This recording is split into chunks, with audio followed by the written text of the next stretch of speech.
What's up Trophy Hunter, welcome to my video about the Planet of the Discount sale. My sale videos are perfect for the people who are looking for some different to play. So in this video there will be no Red Dead Redemption or GTA because everyone knows these games are good. We will jumping right into it, but we will start with the cheap ones and then we work our way up to the more expensive ones. All the upcoming games are a personal recommendation and of course you don't will like all of them. However, I will also show you the platinum difficulty and time for each game, so let's jump right into it. The first game on my list is Birthday of Midnight. I put this game on my list because it's just 50 cents and in my opinion a worth playing easy platinum, which is a bit difficult to find nowadays. But for just 50 cents you get a solid game with an easy platinum. There are 72 levels to get the platinum, you need to complete 50 levels. The platinum time is a bit skill dependent, but usually everyone should be able to get the platinum in less than 1 hour.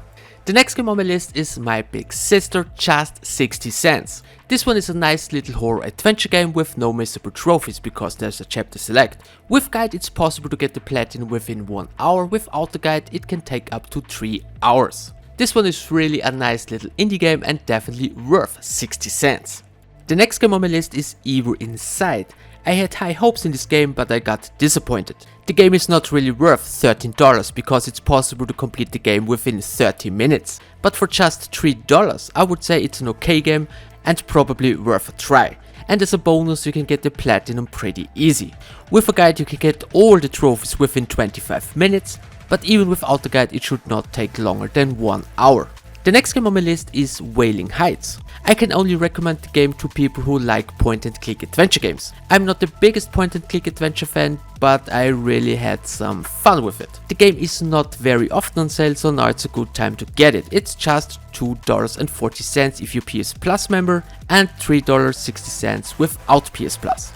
And yes, the game is an easy platinum, but there are missable trophies, so if you want all the trophies in a single playthrough, I highly recommend our platinum walkthrough. The next game on my list is Monkey King Hero is Back. Usually this is $40, but now you can get it for just $4. The game is not really challenging at all and is definitely made for a younger audience. But for just $4 you get a pretty solid adventure game with a relatively easy platinum.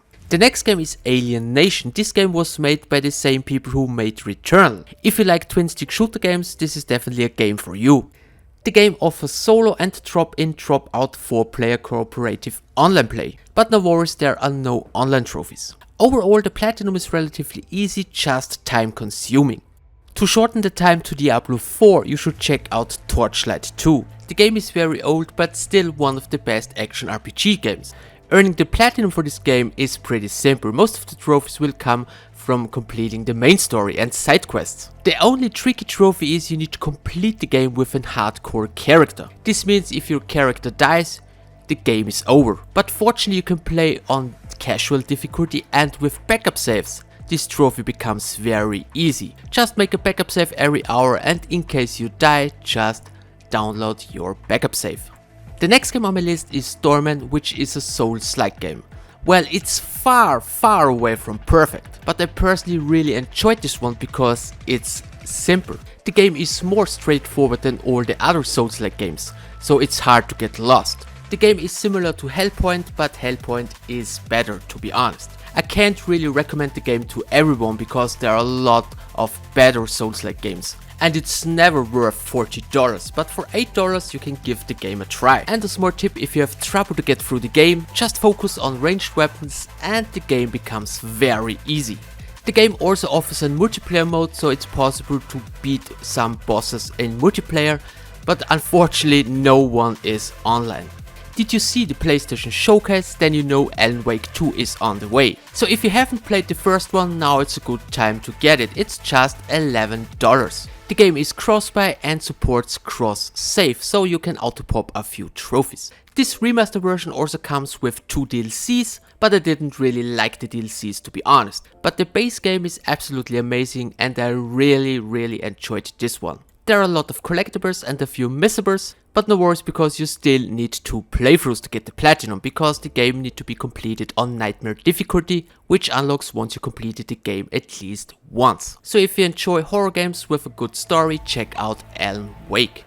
If you enjoy games like Resident Evil 7, you need to check out Fobia. It's basically an indie version of Resident Evil 7, but this does not mean the game is bad. Surprisingly, this one was way better than expected. You need 3 playthroughs to get the platinum. 1 playthrough requires to do a no damage run. This is a lot easier than it sounds because this can be done in New Game Plus, with all upgrades and infinite ammo. The next game on my list is Shadow Warrior 3 Definitive Edition.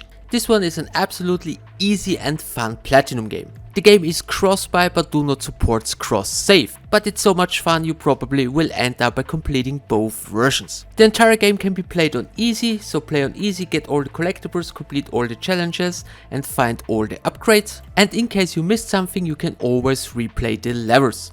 The next one is another cross-buy title, Bramble. In my opinion, this game is a masterpiece, and believe me, the game is very brutal. You can compare this game with Little Nightmares 2. All the trophies in this game are very easy except one. You need to complete the entire game without dying. And believe me, you will die a lot, so this is the only tricky trophy in the game. To make the game a lot easier, I recommend making backup saves via PlayStation Plus Cloud or USB, so in case you die you can reload your backup save. If you really want to play through the game without using a backup save, this is probably a 7 out of 10 difficulty, but with backup save it's more a 3 out of 10. However, platinum yes or no, this one is definitely a worth playing game. If you're looking for a full platinum walkthrough, you can find one on my channel. The next game on my list is Soulstice. In my opinion, this game is heavily underrated. If you like the old style of God of War and the playstyle of Devil May Cry, this is probably your game. The platinum in this one is quite challenging, so even for Devil May Cry veterans, this is not a walk in the park. The game requires several playthroughs. You need to complete all the challenges with a diamond rank. You need to find some collectibles and you need to upgrade everything to max. Trophy wise, I would say the game is very similar to the Devil May Cry games. However, if you like games like Devil May Cry, check out Soulstice.